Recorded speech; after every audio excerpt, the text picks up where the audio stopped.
Hello friends, मैं आपका friend Vipin Rajput आपके अपनी यूट्यूब चैनल पर आप सभी का स्वागत करता हूं। आज मैं लेकर आया हूं आप लोगों के लिए चक्रवृद्धि ब्याज से संबंधित एक इम्पोर्टेंट ट्रिक जो आपको कई बार एग्जाम में टाइम की सेविंग करती है। मान लो अगर ये आप 10 मिनट का अगर 2 मिनट में करते हैं तो आपके टाइम कितना मतलब 120 सेकंड गए। लेकिन इस अगर आप ट्रिक को सीख लोगे तो आपके टाइम ओनली 30 सेकंड्स में आपका निकलेगा। तो आप लोग इस ट्रिक को बहुत अच्छे से ध्यान से और देखिए। अगर आप लोग हमारे चैनल पर नए हैं तो हमारे चैनल को सब्सक्राइब करें और बेल आइकन ज़रूर दबाएं, जिससे आने वाली हर एक वीडियो की नोटिफिकेशन आपको मिलती रहे। तो पहला प्रश्न मैं आप लोगों को बताने मतलब प्रश्न ये क्वेश्चन है दिया गया है, जैसे कि रुपये 40,000 पर 20% प्रति वर्ष की दर से चक्रवृद्धि ब्याज के बीच का अंतर और अर्धवार्षिक और वर्ष की अवधि के लिए त्रैमासिक रूप से कितना है। तो इन प्रश्नों को कैसे सॉल्व करते हैं, इसके लिए पहले हम ट्रिक जानेंगे, उसके बाद में हम बताएंगे कि इस प्रश्न को कैसे हल करना है। तो ये ट्रिक है हमारी कुछ इस प्रकार। ये जैसे कभी भी हमें दिया जाता है कि हमें 2 वर्ष का चक्रवृद्धि ब्याज निकालना है, या फिर हमें 3 वर्ष का निकालना है, या फिर हमें 4 वर्ष का निकालना है, या 5 वर्ष का। तो हमें कैसे करना होता है कि 2 वर्ष का निकालना है तो पहले हमें 2 लिख देना है। उसके बाद में 2:1 कर देंगे, और फिर 3 जैसे 2:1 कर दिया तो 1 मतलब लास्ट में लिखना है हमें। तो 2:1 करने के बाद हमने 3 वर्ष का निकालना है, जैसे कि हमें तो 3 लिख दिया। उसके बाद 2 और 1 जो 3, तो 3 लिख दिया और 1 का 1 लास्ट में रहेगा। 4 वर्ष का निकालना है तो हमें 4 लिखना है पहले, और 3 और 3 6 लिखना है, और 3 और 1 4 लिखना है, और 1 अनुपात। और 5 वर्ष का नहीं है तो 5 पहले लिखना है ना, फिर 6 और 4 10 लिखना है इन दोनों को ऐड करके, और 6 और 4 को फिर 10 ऐड करके लिखना है। और 4 के यहाँ सॉरी एक 5 होगा, पहले 4 और 1 5 हो जाएगा। उसके बाद में यहाँ 1 आ जाएगा। अगर आपको अभी भी समझ में नहीं आया तो मैं आपको इधर आपको बता रहा हूँ, ये देख लीजिए। जैसे आपको निकालना है 2 वर्ष का,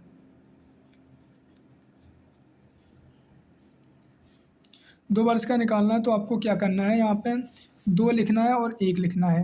अब आपको मान लो 3 वर्ष का निकालना है, तब आप क्या करेंगे, 3 वर्ष का निकालने के लिए आप लोगों को करना होगा कि यहाँ पर आप 3 लिखेंगे। उसके बाद में 2 और इसको 1 को जोड़ेंगे तो कितना हो जाएगा आपका, 3 हो जाएगा। तो 3 हमें लिखना है, और उसके बाद में हमें लिखना है 1 का 1। और जैसे मुझे 4 वर्ष का निकालना होगा तो हमें क्या करना होगा, 4 लिखना है, और ये हमारा 3 है तो 3 लिखेंगे, और 3 और 1 ये हो जाएगा हमारा 4।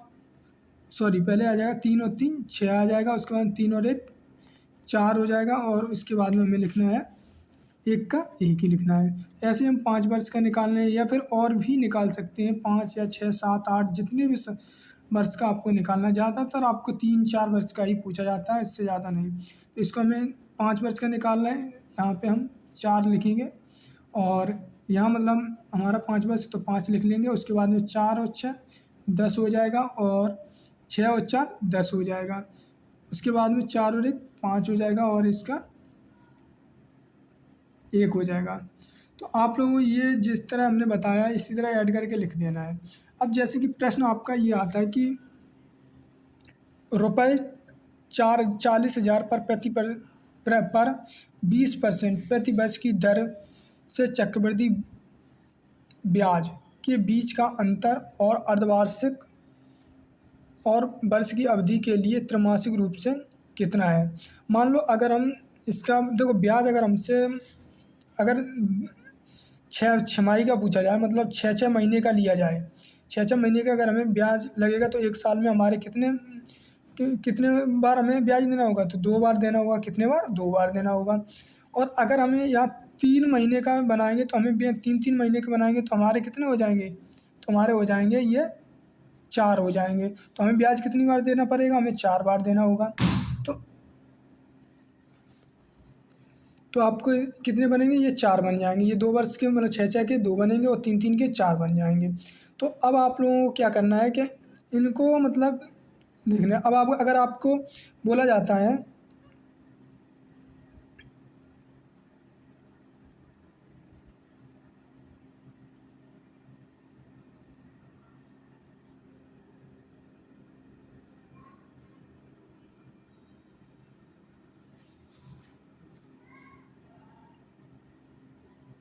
थोड़ा शायद में लाइट कम हो गई थी तो आप लोगों को दिखाई नहीं पड़ रही होगी। तो मैंने इसका फ्लैश ऑन कर दिया तो आप लोग देख सकते हैं। जैसे कि 3-3 महीने का अगर आप करेंगे तो 4 वर्ष का 4 वर्ष मतलब 4 बार आपको क्या देना होगा, अ, ब्याज देना होगा। अब आपको क्या करना है कि इनमें अगर अब 4 बार देना होगा तो आप लोगों को क्या करना, अगर ऐसे अगर आपको 6 महीने या 4 महीने दिया जाता है तो आपको रेट में क्या करना होता है, अगर 6 महीने का होगा तो 2 बनेंगे, तो 20 का अगर हम 2 से डिवाइड कर देंगे तो आपका ये निकल के आ जाएगा 10% रेट निकल के आएगी। अगर यहीं हमारा 4 वर्ष 4 मतलब किस्तें बनेंगी तो हमें क्या करना होगा, 20 में हम 4 वर्ष का तो हमें कम मतलब रेट देनी होगी, तो हमें कितना 5% निकल के आ जाएगा। अब आपको करना क्या है कि 40%, जैसे आपको ये दिया गया है 40%, मान लो यहाँ मतलब ये है आपका 40%, 40 40,000 है। 40,000 का अगर मैं 10% निकालूंगा तो आपका कितना निकल के आ जाएगा, तो आपका ये मतलब 40,000 हुआ, और 40,000 का अगर 10% निकालेंगे तो हमारा कितना निकल आएगा, ये हमारा निकल के आ जाएगा 4,000, सॉरी ये 4,000 निकल के आ जाएगा। अब आप 4,000 का भी, अब हम मुझे कितना चाहिए, 4,000 का मुझे 10% चाहिए, तो हमें 4,000 का ये हमारा एक बिंदी और हो जाएगी। ये 4,000 का अगर हम 10% लेंगे तो हमें कितना होगा, ये हमारा निकल के आ जाएगा 400। कितना निकल के आ जाएगा, 400। अब आपको क्या करना है कि 4,000 का, जैसे कि ये आपने लिखा था यहाँ पे 2 वर्ष, अब 4,000 की 2 किस्तें बन रही हैं तो 2 वर्ष का या 2 किस्तें बन रही हैं तो 2:1 में।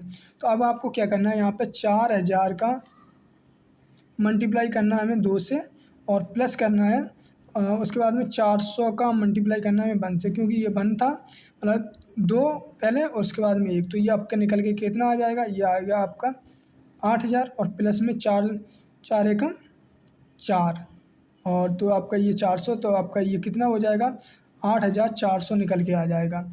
अब आपको क्या करना है कि ये तो आपका पहले मतलब 2 मतलब छमाही का है। अब आपको क्या निकालना है कि त्रिमासिक का निकालने के लिए आपको क्या करना होगा, यहाँ पे मान लो त्रिमासिक का, तो 40,000 दिया गया है हमारा। 40,000 का अगर हम 5% निकालेंगे तो हमारा निकल के आ जाएगा 2,000 रुपये, और 2,000 अगर हमें 2,000 का मुझे निकालना होगा कितना 5%, तो हम लोग कितना निकालेंगे, तो हमारा निकल के आ जाएगा 100 रुपये। अब मुझे 100 रुपये का अगर निकालना हुआ तो हम कितना निकालेंगे, 100 रुपये का निकालेंगे तो ये हमारा निकल के आ जाएगा 5। 100 रुपये का निकालेंगे तो हमारा 5 निकल के आ जाएगा, और 5 का अगर हम निकाल देंगे यहाँ पे अगर 5%, तो हमारा कितना निकल के आ जाएगा, ये आपका निकल के आ जाएगा 0.25। ये प्रश्न आपको समझ में आ गया। अब आपको क्या करना है कि अब ये मतलब कितनी किस्तें बनेंगी, 4, तो ये मान लो 4 वर्ष का हो गया। एक एक तरफ पे देखो तो 4 बार ब्याज देना हो रहा, तो हमें 4, तो इसमें क्या है, आपको वही लिखना है कि पहले निकला था हमारा 2,000 निकला था, तो हम लोग लिखेंगे 2,000, और उसके बाद में हमें मल्टीप्लाई कितने करना है, ये आपको दिया गया है मतलब 4 का, तो पहले 4 का, और प्लस करना है कितना में, अब निकला है हमारा 4 का पहले करना था। अब मुझे कितना निकला था ब्याज हमारा 100 रुपये, तो हमें यहाँ पर 100 का मल्टीप्लाई कितने बार करना है, ये 6 है तो 6 का करना है। उसके बाद में ये हमारा अब निकला था 5%, तो हमें 5 लिख के मल्टीप्लाई कितने करना है, हमें 4 का करना है, तो ये हम 4 का कर देंगे। और इसको प्लस करने के बाद में 1 का हमें मल्टीप्लाई कितने में करना है, ये हमारा 0.25 निकला था, कितना 0.25 का मल्टीप्लाई हमें 1 में करना है। तो इसको हम निकालेंगे तो ये हमारा 8,000 निकल के आ जाएगा, और प्लस में 600, और उसके बाद में 20 निकल के आ जाएगा, और प्लस में 0.25, इनको सभी को हम अगर जोड़ देंगे तो 8,600 20 निकल के 0.25 निकल के आ जाएगा। अब आपको क्या करना है, इन दोनों का अंतर लेना है, तो ये आपका 8,400 था, तो यहाँ पे हम लिखेंगे 8,400, तो इसमें से अगर माइनस कर देंगे तो आपका निकल के आ जाएगा 25.02 और 220.25। तो देखो कितनी आसानी से आपने ये प्रश्न कर लिया। ये सब आप लोगों को इसलिए वजह से तो मैंने समझाने में इतना बड़ा हो गया है, लेकिन आप सभी को इतना बड़ा नहीं करना है, क्योंकि आप लोग ये निकालेंगे उसका मल्टीप्लाई आप लोग माइंड में ही करते रहेंगे तो आपको बहुत जल्दी सिर्फ ये आपको काउंट करके लिखना है। देखो समझाने में तो काफ़ी बड़ा हो ही जाता है वीडियो, तो आप लोग उसकी टेंशन ना करें। लेकिन आपने अगर हमारे चैनल पर अगर आप नए हैं तो हमारे चैनल को सब्सक्राइब करें और बेल आइकन ज़रूर दबाएं, जिससे आने वाली हर एक वीडियो की नोटिफिकेशन आपको मिलती रहे। ऐसे ही वीडियो की ट्रिक देखने के लिए आप हमारे चैनल को सब्सक्राइब करें। Thank you all of you. Bye bye. Take care.